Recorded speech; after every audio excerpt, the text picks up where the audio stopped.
আসসালামু আলাইকুম রহমতুল্লাহি আবরাকাতু। মাগফিরাতের প্রথম রোজার এই বরকতময় দিনে আজকে দ্বিতীয় রোজার এই বরকতময় দিনে প্রজ্ঞা স্কুল অ্যান্ড কলেজের অনলাইন ক্লাসে তোমাদের সবাইকে স্বাগতম।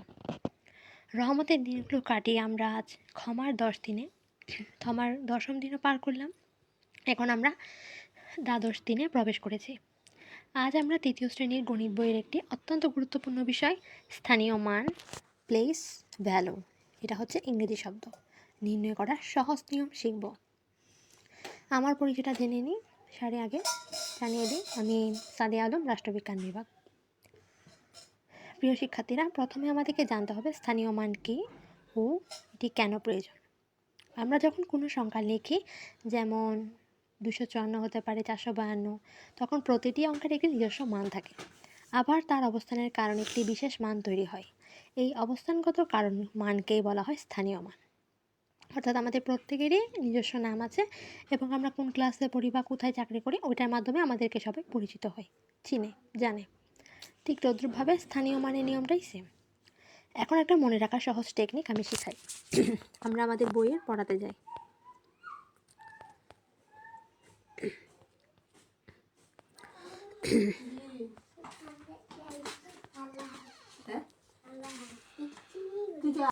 এখন আমরা আজকে করব কথায় লিখি। অঙ্কে লিখিটা আমার এর আগে দেখিয়ে দেওয়া হয়েছিল গত ক্লাসে। এখন আমরা যে ক্লাসটি করব সেটি হচ্ছে কথায় লেখার সংখ্যাটা কীভাবে লিখব।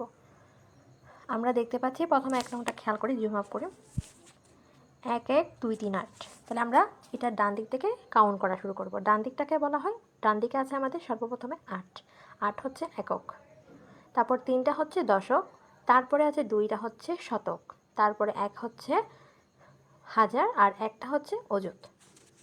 অর্থাৎ 8 এক মানে হচ্ছে একক, মানে হচ্ছে শুধু একটা সংখ্যা থাকবে, আর 3 দশক মানে হচ্ছে সেখানে 2টা সংখ্যা, শতক মানে হচ্ছে 3টা সংখ্যা, হাজার মানে 4টা, আর অযুত মানেও 5টা। এখন হাজার অযুত মিলে আমরা উচ্চারণ করি হাজারকে। ঠিক আমরা এটা লিখব 11,238।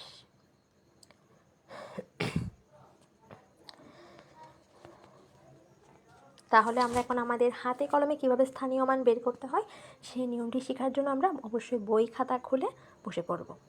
ঠিক আছে, আমরা করতেছি আজকে কোনটা, এই যে ওইটা একটু সামনে আনি। আমরা করতেছি এই যে উচ্চস্বরে উচ্চারণগুলো পড়ি এবং কথায় লিখি এবং উপরের মতো স্থানীয় মান নির্ণয় করা। অর্থাৎ উপরে এরকম যে দেওয়া আছে আমাদেরকে বলছে ঠিক সেরকম আমাদেরকে স্থানীয় মান বের করতে। এখন আশা করি আমরা কথায় লিখে পারবো। তাহলে কথায় কীরকম হতে হবে, একক, আমরা এটা কাউন্ট করি, এই যে একক, দশক, শতক, হাজার, অযুত। তাহলে আমরা জানি হাজার আর অযুত মিলে কি হাজারে হয়। তাহলে একক, দশক, শতক, হাজার, অযুত। তাহলে হাজার অযুত মিলে যেহেতু একটা সংখ্যা হয়, আমরা এখানে দেখতে পাচ্ছি হাজার অযুত মিলে কি একটাই সংখ্যা হয়েছে 49,000। তাহলে আমাদের সংখ্যাটা হবে এখানে 23,517। 23,517। আমরা কি খাতায় সেটা লিখে ফেলি। তাহলে এখন কি আমরা এটা লিখছি 23,517। সো এখন আমরা কি করব, এটা স্থানীয় মান বের করতে বসে। তাহলে আমরা এরকম করে সংখ্যা লিখে ফেলবো, এভাবে ঘর করে ফেলবো। এভাবে ঘর করা শেষে এখন আমরা জানি আমাদের ডান পাশে যে সংখ্যাটা আছে ওটা হচ্ছে এককের ঘরের সংখ্যা। তাহলে 7 একক মানে হচ্ছে একটা সংখ্যা থাকবে। একক মানে কি একটাই সংখ্যা। আমরা এখানে লিখে দিই একক মানে হচ্ছে একটা। একক মানে হচ্ছে কি একটাই সংখ্যা। এখন আমাদের একটা সংখ্যা আমরা 7, এখানে শুধু 7 লিখছি, এখানেও 7 লিখব। তাহলে আমরা প্রথমে কি করছি, সংখ্যাগুলো আমরা লিখে ফেলছি। তাহলে এখন আমরা কি এবার এককের আগে এটা কি একক, দশক, তাহলে দশকের ঘরে আমরা 1 দশক লিখছি, ঠিক আছে, একটাও লিখছি। তাহলে দেখো, তাহলে যেহেতু আমাদের একক, দশক, তাহলে এককের ঘর মানে হচ্ছে একটা, তো দশকের ঘর মানে হচ্ছে এখানে কয়টা, এককের ঘর তো এখানে চলে গেছে, তাহলে এককের ঘর এখানে খালি শূন্য না, 7টা যখন এ পাশে চলে গেছে, এখানে একের ঘরে শূন্য না, তাহলে একের সাথে শূন্য হলে কত হইলে এখানে দশকের ঘরে একের পাশে শূন্য। তাহলে দশক মানে হচ্ছে কি এখানে 2টা সংখ্যা থাকবে, সেটা 12 হোক, সেটা 13 হোক, এটা 14 হোক। অর্থাৎ কি এখানে যেহেতু 1 আছে, তাহলে একের ঘরে কি হবে, একের পাশে আবার একটা শূন্য হবে।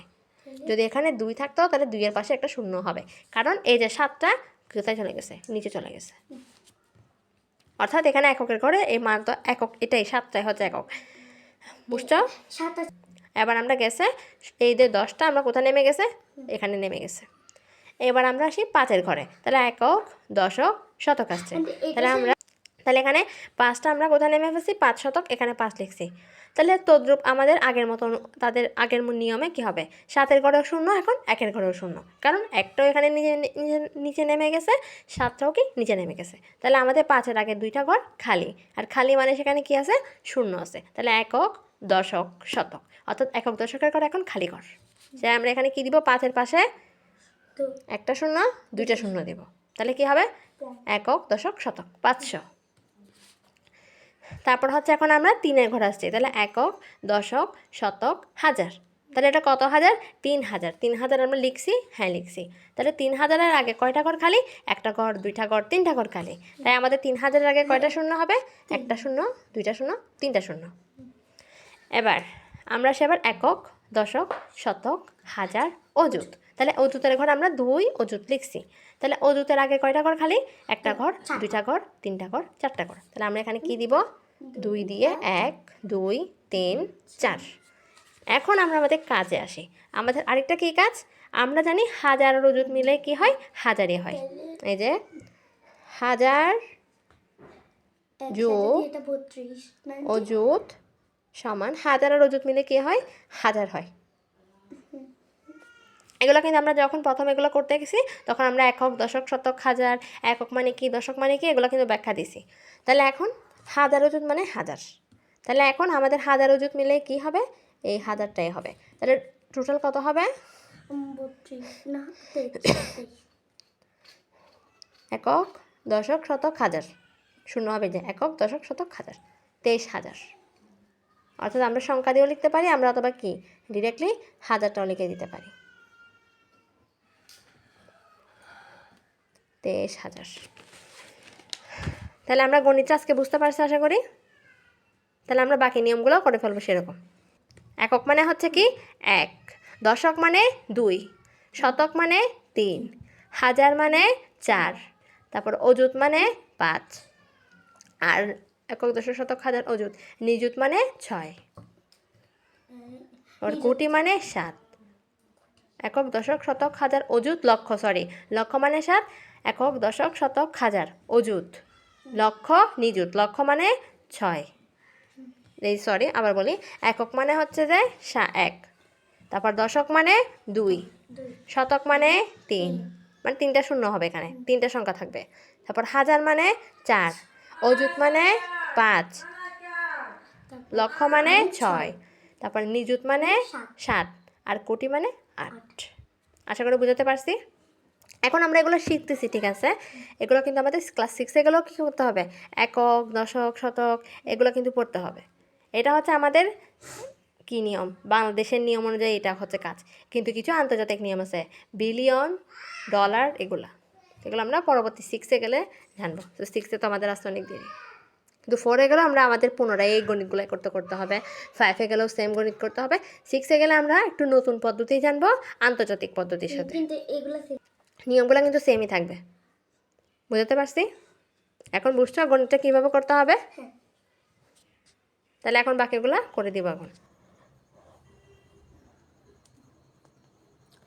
আজকের ক্লাসটি শেষ করার আগে তোমাদের উদ্দেশ্যে কিছু গুরুত্বপূর্ণ কথা বলতে চাই। রহমতের 10 দিন শেষ হয়েছে, ঠিক আছে, মাগফিরাতের আজকে 2য় দিন হচ্ছে। এই মাগফিরাতের পবিত্র সময়ে তোমরা পড়াশোনার পাশাপাশি আমাদের মনকে আরও সুন্দর রাখতে হবে, তো তোমাদের মনকে আরও সুন্দর রাখতে হবে। প্রিয় শিক্ষার্থীবৃন্দ, আজকের ক্লাসে আমরা গণিতের স্থানীয় মান নির্ণয় করা শিখেছি। তারপর আমরা গত ক্লাসে বাংলা কবিতা, কীভাবে বাংলা কবিতার মধ্যে আমাদের গ্রামটা শিখেছি এবং বুঝে দেওয়া হয়েছে, এবং ইংরেজি গ্রিটিং সম্পর্কে তার আগের ক্লাসে আমাদের পড়া দেওয়া হয়েছে। এখন যারা ক্লাসগুলো করেনি তারা অবশ্যই ক্লাসগুলো করে নেবে। তারপর যারা প্রজ্ঞা স্কুল কলেজে ভর্তি হতে চাও, ক্লাসগুলো ভালো লাগে, তারা অবশ্যই লাইক বা লাভ টেক দিবে। এবং ভর্তি বিষয়ে কোনো তথ্য জানতে আমাদের ফেসবুক পেজে প্রথমে লিঙ্কটা পিন আপ করা হয়েছে, কত টাকা দিয়ে ভর্তি হতে হবে, মাসিক বেতন কত। এখানে ভর্তি ফি দিতে হচ্ছে না, অবশ্য এখানে মাসিক বেতনটাই দিতে হচ্ছে। তো যারা ভর্তি হতে চাও তারা অবশ্যই ইনবক্সে যোগাযোগ করবে।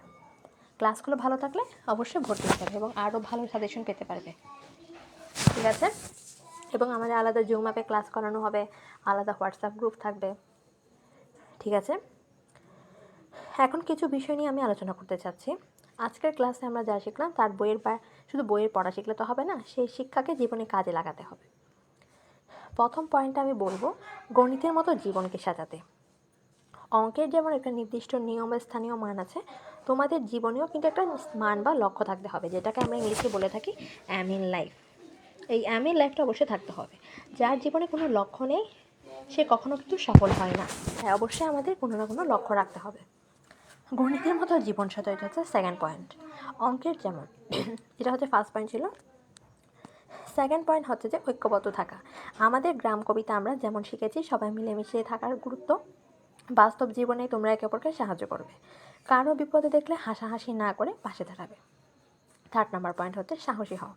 আমি ক্লাসের শুরুতে ইরানের সর্বোচ্চ নেতার নাম বলেছিলাম। ইরানের সর্বোচ্চ নেতার নাম হচ্ছে আয়াতুল্লাহ খামেনি রহিমাহুল্লাহ। সো তার মতো অন্যায়ের বিরুদ্ধে অপসীন আর সাহসী হতে হবে, কখনো কারো কাছে মাথা নত করবে না যদি তুমি সত্যের পথে থাকো। ফোর্থ নাম্বার পয়েন্ট হচ্ছে হতাশ হবে না। মনে রাখবে, জীবন আল্লাহর দেওয়া অনেক বড় নিয়ামত। কোনো কিছুতে মন খারাপ হলে বা ব্যর্থ হলে কখনো ভুল পথ বেছে নেবে না। ভুল পথটা কী হতে পারে? নিজের মন খারাপের কথা কারোর সাথে শেয়ার না করা, আত্মহত্যা করা, এসব কিছু কোনো কিছু করতে যাবো না, বা বাইরে কোথাও ঘুরতে ঘুরতে হেরে যাওয়া, এসব কিছু করবো না। অবশ্যই মা, বোন, বাবা সবার সাথে শেয়ার করার চেষ্টা করব। সবসময় বড়দের সাথে কথা বলবো এবং ধৈর্য রাখবো। তারপর হচ্ছে কঠোর পরিশ্রম। কঠোর পরিশ্রম, নিষ্ঠা আর আল্লাহর উপর বিশ্বাস, হার্ডওয়ার্ক, সিনসিয়ারিটি অ্যান্ড ফেথ, এই তিনটা জিনিস থাকলে তোমরা অবশ্যই একদিন সফল হবে এবং সমাজে ইতিবাচক পরিবর্তন আনতে পারবে। সো ঠিক আছে, আজকের মতো আমাদের ক্লাসে পর্যন্তই। সবাই ভালো থাকবে, সুস্থ থাকবে এবং আমাদের বাড়ি কাজগুলো যেগুলো দেওয়া হয়েছে সময় মতো সেগুলো শেষ করে ফেলবে। মাগফিরাতের এই দিনগুলোতে নিজের জন্য এবং সবার জন্য দোয়া করবে। আগামী ক্লাসে আবার দেখা হবে এবং যারা ভর্তি হতে চাও তারা অবশ্যই ইনবক্সে যোগাযোগ করবে।